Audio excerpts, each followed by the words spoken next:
Kita buka dengan informasi pertama, Saudara. Berakhirnya sisa masa tahanan selama 1 bulan pasca sidang putusan, ibu yang terjerat kasus calo CPNS pada 2015 lalu kini telah bebas murni dari rutan cabang Biren Kamis siang. Ibu dengan bayi kembar 3 tersebut pun pulang ke Aceh Timur untuk tinggal bersama ayahnya di rumah yang lebih layak dari ruang tahanan.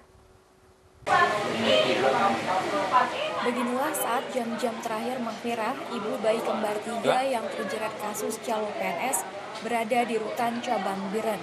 Mahfirah tampak telah bersiap-siap dan rapi sambil menunggu sang suami menjemputnya bersama ketiga buah hati. Ruang tahanan yang ditempati pun ramai dengan tahanan wanita lainnya untuk bertemu Mahfirah dan melihat bayi kembar 3 itu untuk terakhir kalinya. Hari ini merupakan akhir dari masa tahanan yang telah dijalani Mahfirah karena kasus calo CPNS pada tahun 2015 silam. Sejak diputuskan pada sidang tuntutan pada 17 Desember 2018, Mahfirah dituntut oleh majelis hakim selama 4 bulan. Dan tuntutan tersebut lebih ringan dari jaksa penuntut umum yang menuntut selama 8 bulan penjara. Sebelum sidang putusan, Mahfirah telah menjalani 3 bulan penjara, 2 bulan di kepolisian, dan 1 bulan sebelum tuntutan dititipkan di rutan cabang Biren.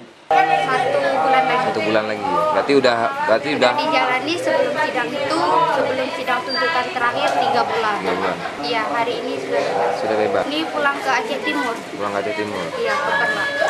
Kalau bisa tidak ada lagi bayi-bayi yang harus menanggung hukuman ibunya lah ya. Kalau bisa ditangguhkan ya ditangguhkan.